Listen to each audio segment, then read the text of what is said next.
Доброго дня, мене звати Кіцак Тетяна, і сьогодні ми разом з вами відкриємо завісу успіху оперної діви всесвітнього рівня Ольги Пасічник.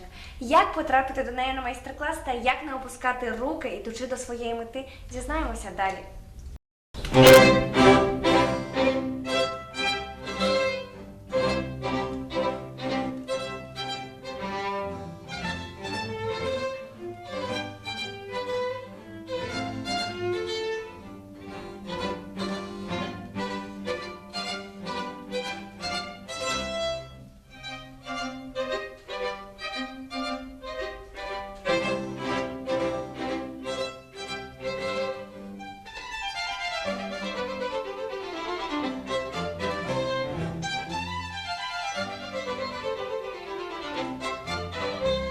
Доброго дня, пані Ольго.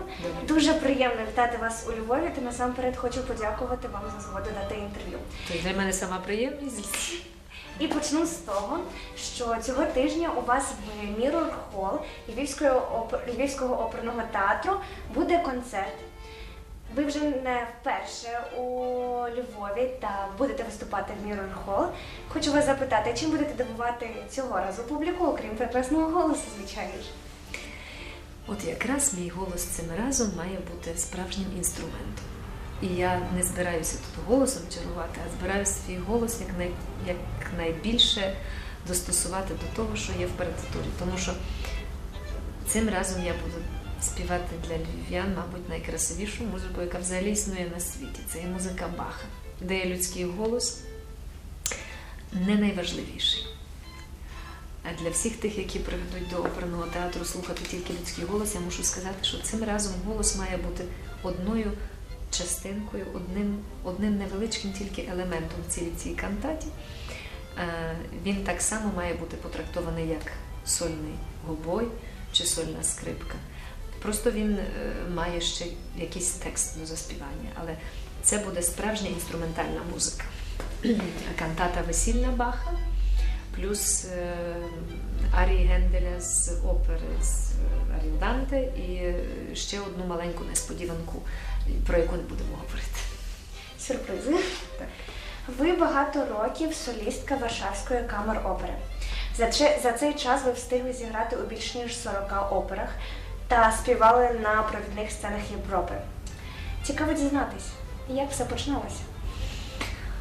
Ох, я думаю, що як я би вам розказала, як все починалося, то, мабуть, не вистачило би часу вам ані терпеливості, щоб це все слухати. Але коротко скажу так. Все почалося, вся моя пригода вокальна почалася з Баха в Сумі. І почалася вона в Рівному, де я народилася. Спочатку я вчилася, звичайно, в музичній школі, після того вчилася в музично-педагогічному інституті в Рівному, і от там я зустріла свого педагога, яка звернула увагу мені на мій голос і сказала: знаєш, в тебе в голосі є щось таке от незвичайне, нетипове. От спробуй заінвестувати якби в цей голос. І моя пригода не була така, як типова пригода всіх з оперних співаків. Тобто вони спочатку захопилися оперою, прийшли, послухали голос, як вбивають Кармена або ще кого-небудь, і от вони були захоплені. В мене зовсім не так. Я послухала Баха, і я зрозуміла, що я б не хотіла на жодному іншому інструменті грати, тільки я б хотіла цього композитора заспівати людським голосом, тобто заспівати по-своєму, не так, як жоден інструмент, тому що людський голос є неподібний один до другого, немає двох однакових голосів.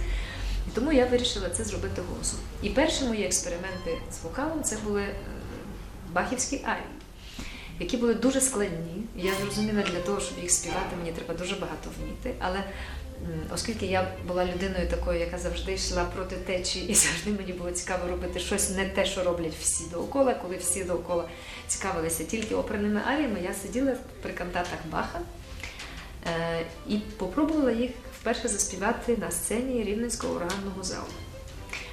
Після того, коли я закінчила Рівненський педінститут, музично-педагогічний факультет, я в один той самий рік вступила в 3 консерваторії. В 3. Одразу. Ви розумієте, тоді теж такі були часи, ви про ці часи мало, мабуть, знаєте. І може і добре, що вони вже не повертаються, ціле щастя. Тому що важко було, тепер ви можете поїхати на майстер-курси, ви можете поїхати, апелювати про стипендії, їхати старатися в приватні стипендії, можете, навіть якщо ваша родина є в стані вас оплатити, ви можете їхати вчитися за кордоном в найкращих педагогів або тут. В той час все було закрито. І єдине, що залишалося так справді для молодої людини, це вчитися тут, в колишньому Радянському Союзі. На вокальний факультет в Україні здавати, ви самі знаєте, дуже складно. Голосів цікавих дуже багато, тому чимось треба було людей абсолютно здивувати.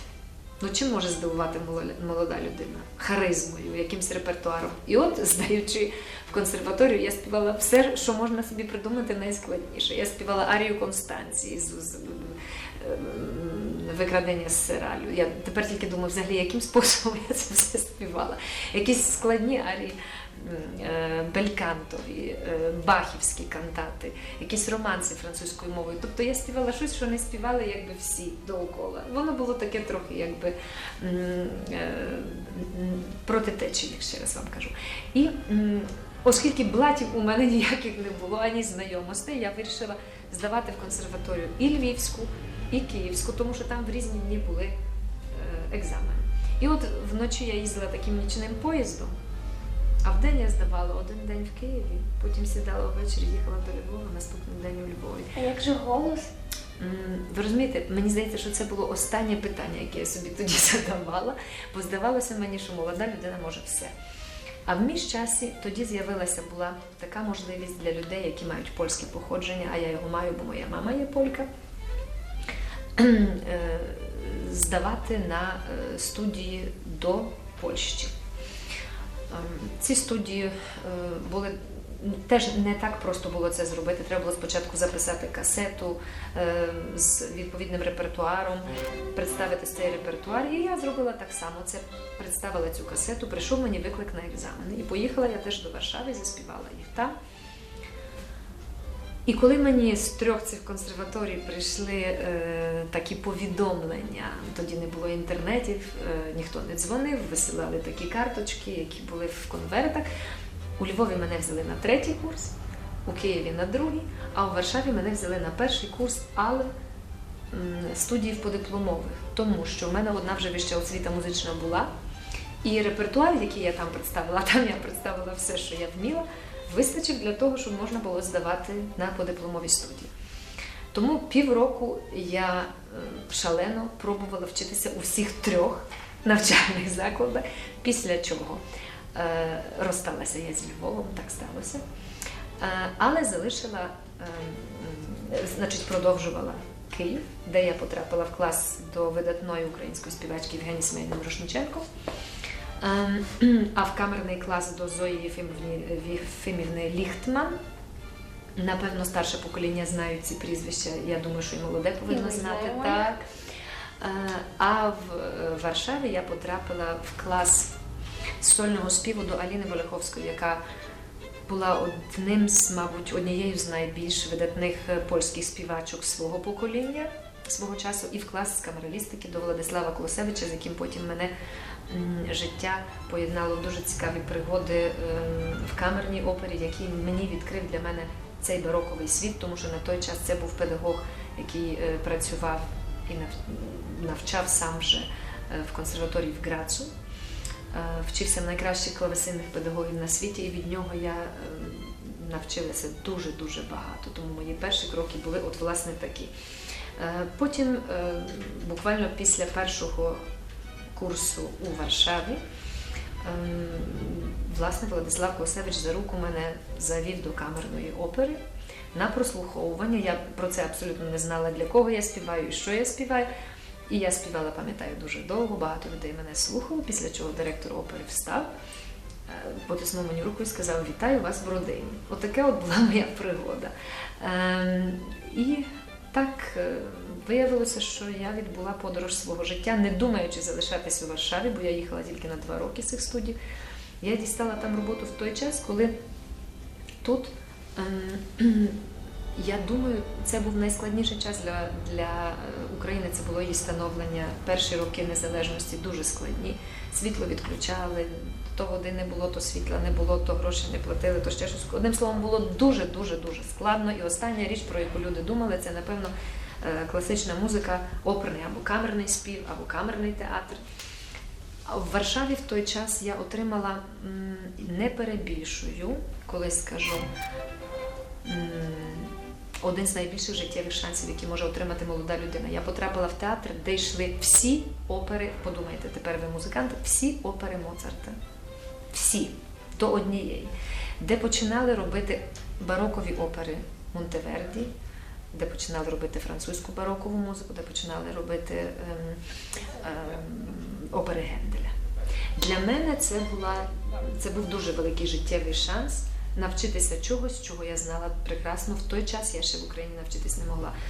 Ще раз кажу, зараз приїжджають сюди люди, які їздять по світу, які можуть вчитися, які можуть тут теж вчити вас. Тоді такої можливості не було. Звичайно, мої педагоги – це були абсолютно видатні люди. І Євгенія Семенівна, і Зоя Єфимівна, і ті педагоги, які я дуже добре згадую тут в Львові і у Рівному. Але, на жаль, це були люди свого часу, які дуже часто, з погляду на те, що ситуація була в країні така, а не інакша, за цю країну дуже рідко виїжджали. Не володіли іноземними мовами, дуже часто співали оперні арії не мовою оригіналу, не завжди могли допомогти теж стилістично, тому що відповідна база знань, скажімо, десь була тут закрита. Але це були особистості, які мені дали дуже-дуже багато під іншим поглядом. Якраз про це я хотіла вас і запитати, про відмінності української музичної школи та в Варшаві. Ну, зараз вони вже інакші, звичайно, зараз вони вже затираються, ці речі, тому що на моїх майстер-курсах, які веду, навіть коли я виїжджаю до Вільнюса, чи в Варшаві, чи в Новому Сончі, чи я десь в Бельгії, до мене інколи на мої майстер-курси приїжджають люди з України, можете собі уявити. Тому коли я їх приїжджаю, я їх вчу на такому самому рівні, як я вчу своїх студентів з Португалії, чи з Франції, чи з Іспанії, чи з Польщі, чи з інших країн. У зв'язку з тим, як мені здається, зараз ці різниці все більше і більше затираються, тому що світ стає все менше і менше. Кордони якби затираються певні. Ваше покоління – це є покоління, яке вирушає в світ, по крайній мірі, з одною іноземною мовою. Так, звичайно. На щастя, дякуючи своїм батькам, я вирушала, по крайній мірі, з двома, але моє покоління, коли вирушало без жодної найчастіше. І це було дуже тяжко, тому що люди мусили були долати певні перешкоди, на це в них йшов час, на це в них йшла життєва енергія, яка повинна йти на зовсім що інакше. Зараз у вас інший час, і слава Богу, що він є інший. Що стосувалося тих різниць, які були за мого часу, звичайно, це були різниці репертуарні і стилістичні. Тоді на той час якби обов'язково була російська музика, яка попросту як в м'ясорубці зранку до ночі крутилася від романсів по арії, і це вважалося обов'язком кожного музиканта її співати. Чи це було потрібно, чи ні, це вже інше питання, таке було життя. Звичайно, тоді переважав репертуар італійський, написаний протягом, скажімо, 100 років. Те, що робилося в епосі класицизму і бароку, мало кого тут цікавило. Були барокові арії, але їх було, як то кажуть, як на ліки. Одна, може, проходилась або дві протягом року, не більше. В той час, коли на Заході люди закінчували оперні студії, 4 чи 5-річні, маючи 2-3 оперні партії в кишені. Це зовсім інші речі, барокові. Обов'язково співалось на Заході Моцарта, обов'язково. Причому кожен рік треба було щось співати Моцарта, чи ораторійну музику Моцарта, чи оперну. Тут його було теж малувато. Він був. На щастя, Євгенія Семенівна Мірошниченко теж пильнувала того, щоб такі речі були в репертуарі, але все рівно цього було дуже мало. Так само і західна камералістика. Це були, сказала би я, одначе речі досить знані. Кілька повторюваних романсів Шуберта, кілька Шумана. Французька музика теж, може теж в силу фонетики, яку мало хто тут пильнував. Ну, бо зрештою, хто мав її пильнувати, як люди не виїжджали. Для людей скажімо, імпресіоністів вивчали в основному з репродукції альбомів, а не з того, що ходила людина цілий тиждень зранку до ночі в музеї Дорсе і могла здуріти просто за 5 днів, як можна на це все дивитися. Розумієте? Тобто різниця дуже велика в тому. І комусь розказувати про те, як ці речі треба співати, яка кольористика, як це виглядає. Зовсім інакше, коли ти бачиш це, а зовсім інакше, коли тобі про це розказують, або ти в кращому разі книжці прочитаєш це. Натомість, те, що є абсолютно безцінне, що давали мені тут і чого, напевно, не дадуть на Заході навіть зараз, це є, по-перше, це є всі риси, які дістає не тільки музикант, але дістає якась особистість, яку дістає людина. Це, перш за все, якась вражливість, якої... От я дуже часто, коли дивилась на своїх колег західних, в продукціях працюючи, чи все ж таки я вже 27-й рік живу на Заході і якби орієнтуюся в цих різницях ментальності, може інколи і добре було би народитись десь в Швейцарії і думати тільки про те, як вкладати ту карточку в той апарат, які ті гроші витягувати, який тип сира або йогурта купити собі.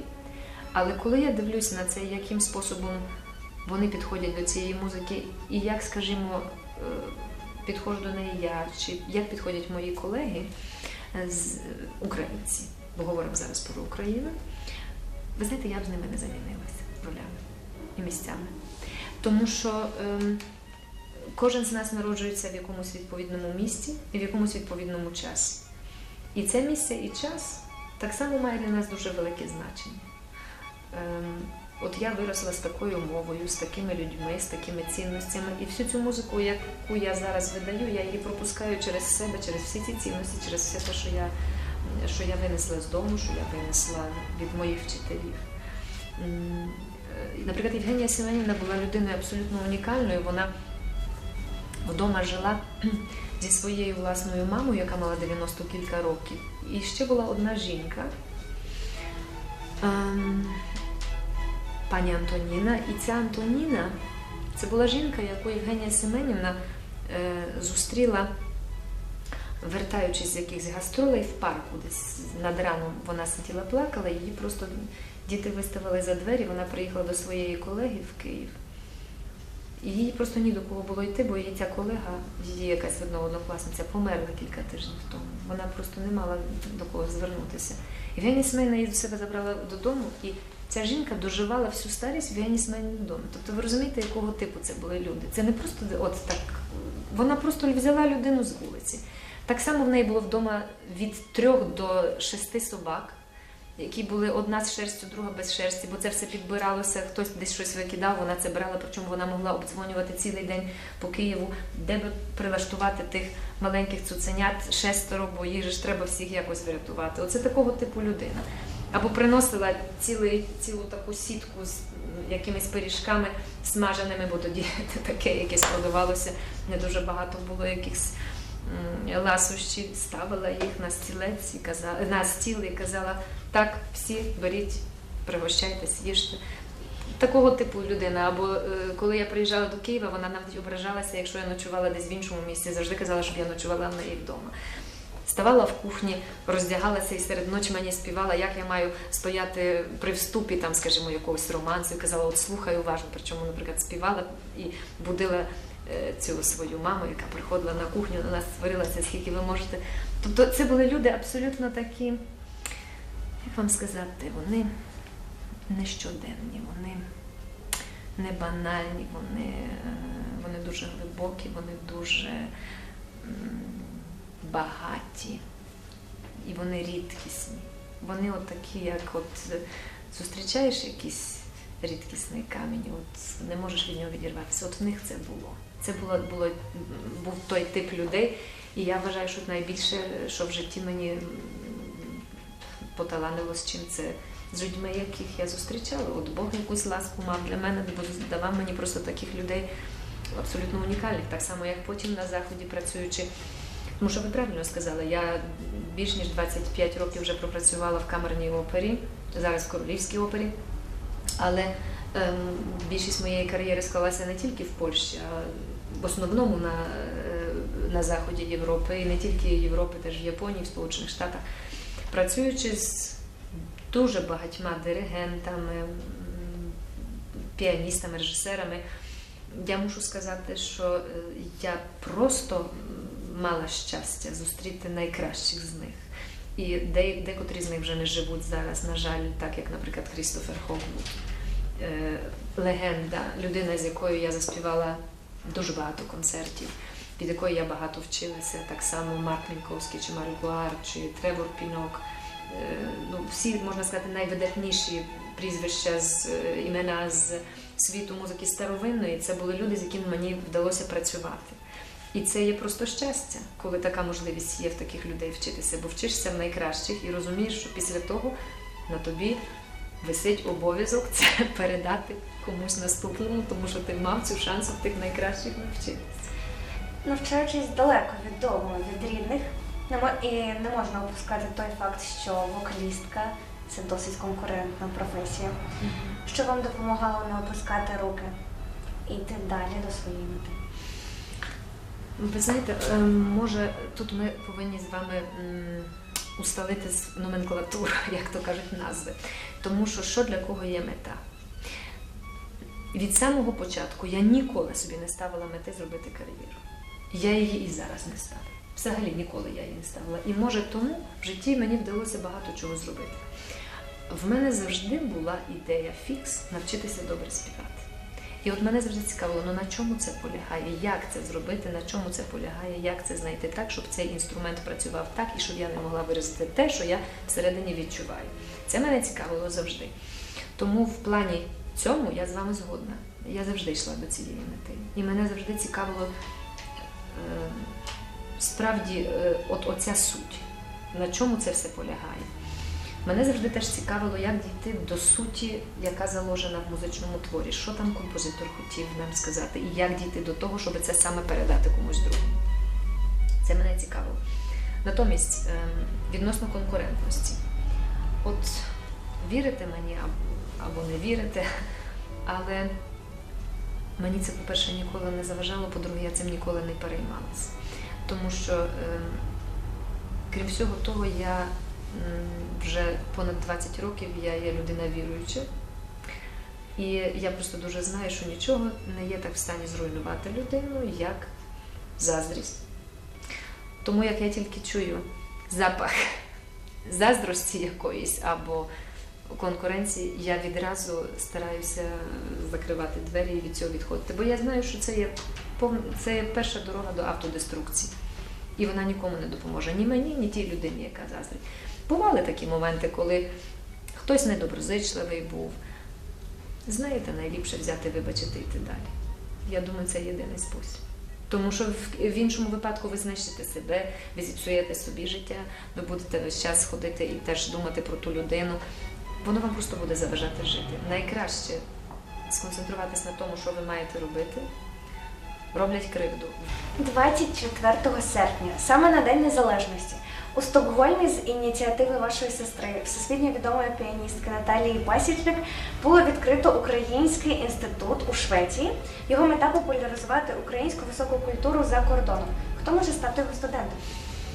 Студентом його ніхто не може стати, тому що це не є навчальний заклад. Натомість, якщо в когось з вас є цікава ідея, як популяризувати українську музику, літературу, образотворче мистецтво, фільм, чи взагалі будь-яка історію, літературу, будь-яка ідея, яким способом можна ці речі приблизити для Заходу, тобто як представити Україну на Заході в час, коли є і гібридна війна, і величезна пропаганда російська, яка працює проти України, яким способом спробувати це все представити на Заході? Будь ласка, контактуйтеся з Українським інститутом в Швеції, представляйте ініціативи. Наталя є дуже відкрита до цього, в неї працює дуже багато молодих людей, з нею співпрацюють на різних проєктах і постійно щось цікаве роблять. Роблять фестивалі фільмів, фестивалі української музики, панелі літературні, виставки, тобто постійно щось робиться. Дякую. Кожен ваш концерт, не дивлячись на те, в якій країні він проходить, ви закінчуєте українською піснею. І це дуже класно, адже ви популяризуєте українську класичну музику. Як до такого новаторства відноситься Європа, європейський глядач? Ви знаєте, європейський глядач до всього, що йому представиться на професійному високому рівні, буде ставитись дуже добре. Як ви представите українську пісню не як Шароварщину, а представите її на такому самому рівні, як, скажімо, романси чи пісні Шуберта або Шумана, або Вольфа, чи Дебюссі, ви так само представите Косенка, чи Лисенка, чи Степового, чи Стеценка, чи Барвінського з таким самим помазанням і харизмою підходите до цієї музики і подаєте її на найвищій полиці, вони абсолютно це сприймають на ура, якщо так можна сказати. І я не тільки ці концерти закінчую українськими піснями, я практично в кожному своєму сольному концерті співаю навіть частину програми української. У мене навіть були концерти, які були раніше ще замовлені, як ви знаєте, на Заході плануються концерти кілька років заздалегідь. Деякі концерти були заплановані, і організатори просили про російський репертуар.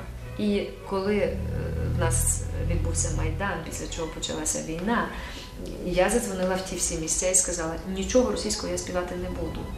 Або буде українська музика, або не буде концерту. І ви знаєте, мені ніде не відмовили. Ніде ніхто не сказав, ні, ми хочемо тільки російську музику. Ні, всюди вони це сприйняли. І дуже добре сприйняли. Тому я думаю, для всіх музикантів, які взагалі збираються далі планувати свої якісь концерти виїзні на Заході, вони повинні більш відважно будувати свої програми і включати обов'язково українську музику, бо хто як не ми? Ну хто як не ми це буде представляти? Звичайно. Дякую. Як ви вважаєте, що потрібно змінити у нас в країні для того, щоб попит до класичного мистецтва став більшим? Та нічого не треба зміняти, треба почати ходити просто на концерти, слухати справжню музику, не слухати оце все, що тут же ж сідаєш в таксі, виходиш, заходиш в будь-яке кафе, те, що ви слухаєте, це ж просто жах один. Ставайте, підходьте до, наприклад, моя сестра, коли приїжджає в Україну, вона підходить до першого ліпшого офіціанта, чи говорить так, прошу, будь ласка, де є ваш директор, чому тут звучить попса російська, що це взагалі за музика, або якась ерунда. У вас немає справжньої музики хорошої, вони стоять, спочатку дерев'яніють, а після чого починають шевелитися і щось робити. Я думаю, що це є перша робота.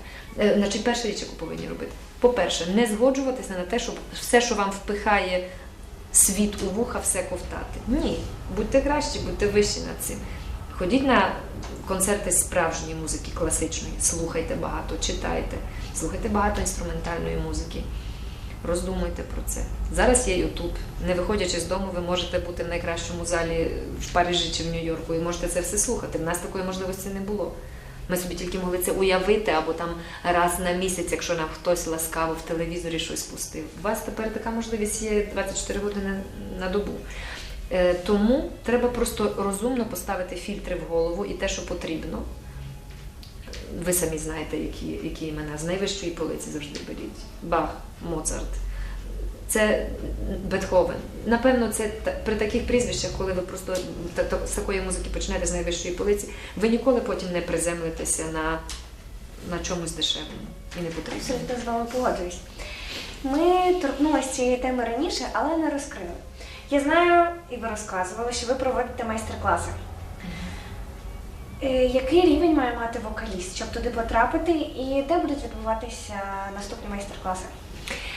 Найближчі будуть в березні місяці у Лодзі. Це є міжнародний фестиваль, який називається Open Music. Наступні в червні в Кракові. Можна слідкувати, звичайно, в інтернеті. Ці речі появляються дуже часто.